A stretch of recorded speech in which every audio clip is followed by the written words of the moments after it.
Hola, mi nombre es Antonio José Aristizábal. Hoy voy a explicar un poco cómo fue el procedimiento para desarrollar mi proyecto de investigación. Pues, en primer lugar, fue pensar qué variable medir, porque en primera instancia yo quería hacer un sensor de luz, pero después de investigar un poco vi que no era muy factible, entonces me decanté más por un sensor de temperatura. Luego, la temperatura es una variable que hoy en día no es muy complicada de medir porque existen muchas formas de hacerlo. Hay muchos tipos de termómetros y después de investigar encontré varias formas de hacer circuitos que pudieran medir esta variable. Había formas con transistores, con diodos, termómetros caseros. Sin embargo, el que más me llamó la atención fue un circuito con un diodo que aprovecha una propiedad que tienen los diodos de que cuando su temperatura aumenta, su voltaje cae. Entonces, era posible utilizar este diodo como una sonda.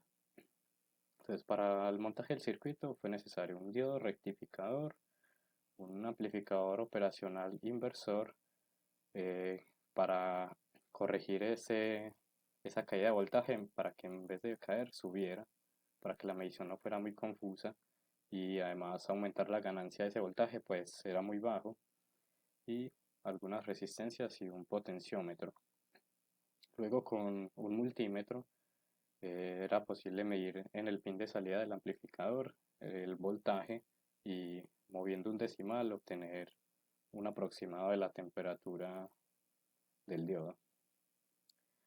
Para comparar estas medidas utilicé un sensor LM35 que es un sensor bastante bueno y barato y con un Arduino es muy fácil sacar las medidas bastante acertadas y aproximadas de la temperatura.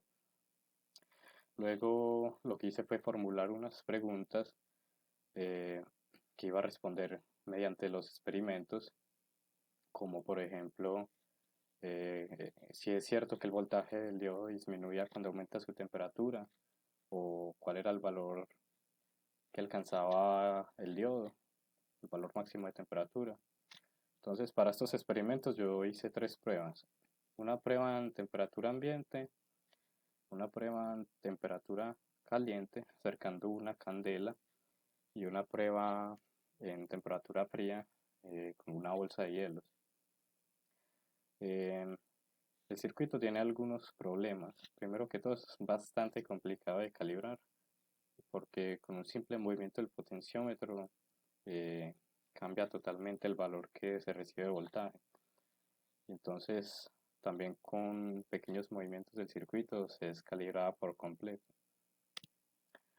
Y bueno, ya se llegaba a la conclusión de que el circuito sensor con el diodo puede ser muy útil, sobre todo en temperaturas ambientes, pero no es muy sensible a los cambios bruscos de temperatura, entonces no tiene una fiabilidad muy buena.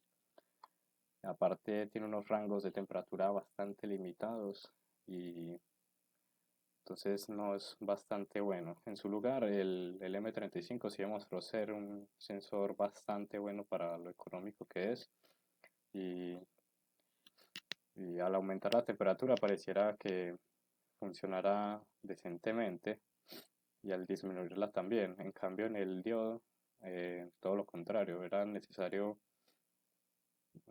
muchos segundos para que se notara un cambio en la temperatura. Y nada, este fue más o menos el proceso de mi proyecto de investigación. Muchas gracias.